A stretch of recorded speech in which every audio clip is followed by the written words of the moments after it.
एक राजा के मंत्री थे, वो बड़े सत्संगी थे, तो उनका अभ्यास पड़ गया था कि जैसे कुछ भी हो तो जैसे भगवान की बड़ी कृपा। तो राजा के साथ शिकार खेलने गए थे, प्रत्यंचा खींची और चूक हो गई तो अंगूठा यहाँ से कट गया। तो उनका मंत्री अंगूठा कट गया, तो उनका महाराज भगवान की बड़ी कृपा। बोले मेरा अंगूठा कटा और तू कह रहा भगवान की कृपा, इसको जेल में डाल दो। बोले ये भी भगवान की बड़ी कृपा। उनको अनुभव था कि मंगल भवन भगवान से कभी अमंगल हो ही नहीं सकता। वो सत्संगी थे। अब वो तो तुरंत आज भी है कि अगर हाथ कट जाए तुरंत उसको डॉक्टर के पास ले जाया जाए, विज्ञ डॉक्टर हो तो हाथ संचालन कर। और उस समय तो औषधियों का जोर था, अंगूठा कुछ दिन में ठीक हो गया। फिर शिकार खेलने गए तो कुछ सैनिक संग थे, मंत्री तो जेल में थे, तो सैनिक पीछे रह गए, उनका घोड़ा आगे बढ़ गया। तो दूसरी सीमा में एक मनुष्य को ढूंढा जा रहा था नरबली देने के लिए।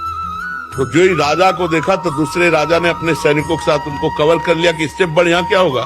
पड़ोसी राजा, अब राजा को पकड़ लिया गया, बंदी बना के ले गए, स्नान आदि कराया, और जब बलि के लिए ले जाने लगे तो देखा अंगूठा में कटे कचे। तो उसी की बलि चढ़ाई जाती है जो तनिक भी अंग भंग न हो। तो उन्होंने कहा भाई ये तो बलि देने लायक नहीं, छोड़ो इसको। छोड़ दिया। अब उनको लगा यार मंत्री ने ठीक कहा था, अगर अंगूठा न कटा होता तो गला कट जाता, भगवान की बड़ी कृपा। लेकिन मंत्री जेल में सड़ रहा है, मंत्री पद से हटकर जब उसको जेल में डाला तो उसने कहा बड़ी कृपा। अब गए सीधे मंत्री को बुलाया और कहा भाई हमारा अंगूठा अगर ना कटा होता तो गला कट जाता, पूरी बात बताई, लेकिन तुम जेल में सड़ रहे हो, ये कौन सी तुम्हारी कृपा।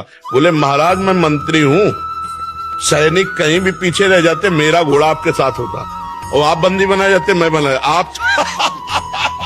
आप तो अंगूठे के कटे होने से बच जाते, लेकिन मेरी बलि चढ़ जाती। तो भगवान ने मुझे जेल में रखा है, बड़ी कृपा।